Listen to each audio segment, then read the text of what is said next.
The tornado that was too big to escape, May 31st, 2013, Reno, Oklahoma. The atmosphere was primed for severe weather. Warm, humid air near the ground combined with powerful winds, changing speed and direction with height. These were dangerous ingredients. Meteorologists knew severe thunderstorms were possible, and eventually, an enormous rotating supercell developed. From beneath the storm, a tornado touched down. On the afternoon of May 31st, 2013, the air over Reno, Oklahoma, held massive potential energy. Two distinct atmospheric forces created this volatile environment. First was instability, where warm, humid air near the ground acts as fuel. This warm air is buoyant, meaning it can rise rapidly when lifted. In the afternoon heat, surface dew points climbed into the mid-70s degrees Fahrenheit, driving convective available potential energy, or CAPE, above 3,000 joules per kilogram. The second force was vertical wind shear. This refers to winds changing speed and direction as altitude increases.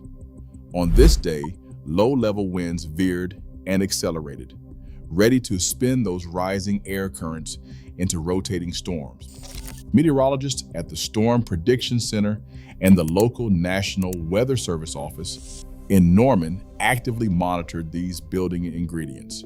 Throughout the morning and afternoon, official Outlook products documented a severe weather risk across central Oklahoma.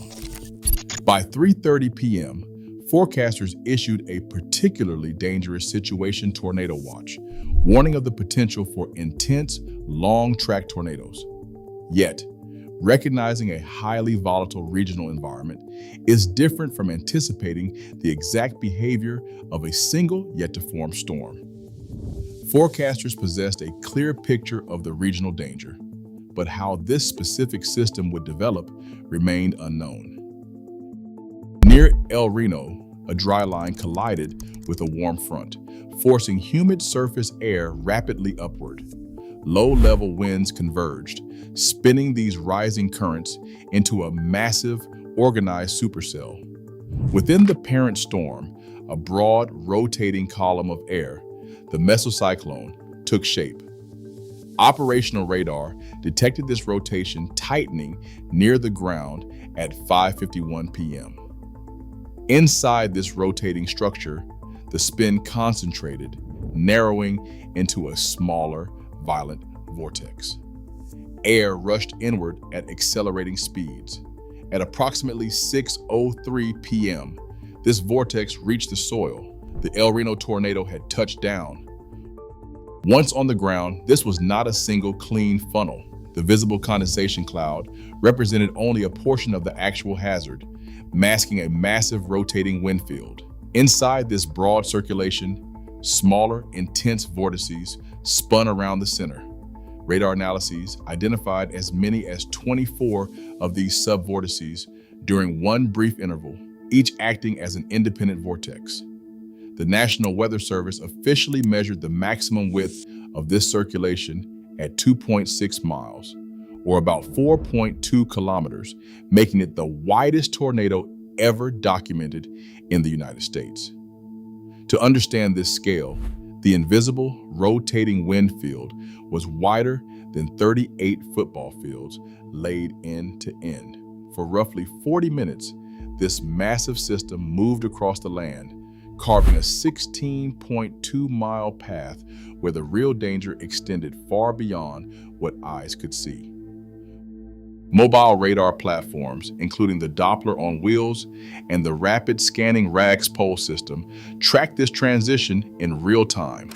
Operating at close range, these mobile units captured wind velocities every 30 seconds, far faster than conventional fixed-site radars.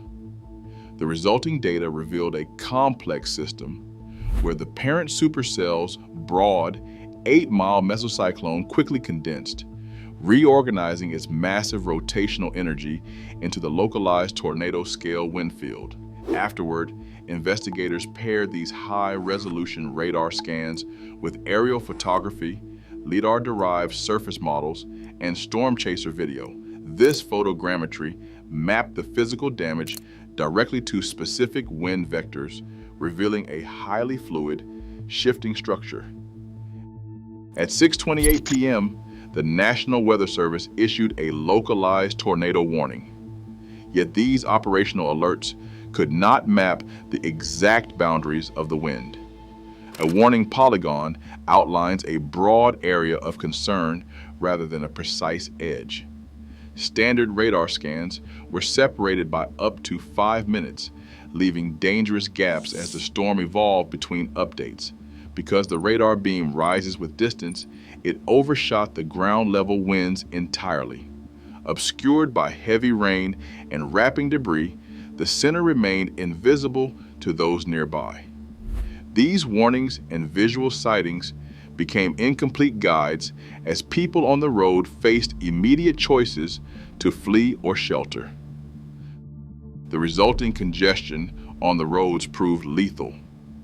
The El Reno tornado caused 8 direct fatalities and left 151 people injured.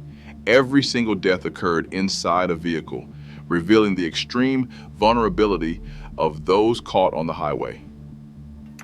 Among the victims were Tim Samaras, his son Paul Samaras, and Carl Young. As highly respected meteorological researchers, they possess decades of collective storm-chasing experience.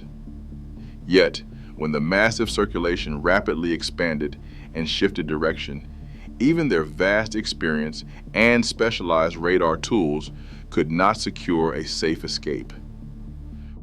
Remaining mobile inside a vehicle provides a false sense of security, making escape extremely difficult when a fast-moving, rain-wrapped circulation shifts direction.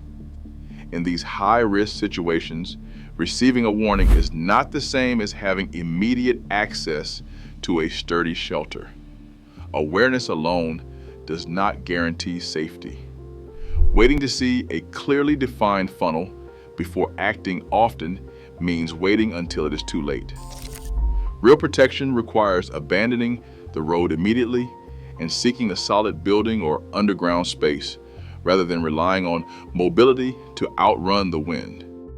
Today, the highway remains our most dangerous trap. When the next giant emerges, survival will not come from outrunning the wind, but knowing when to seek shelter. Stay safe out there.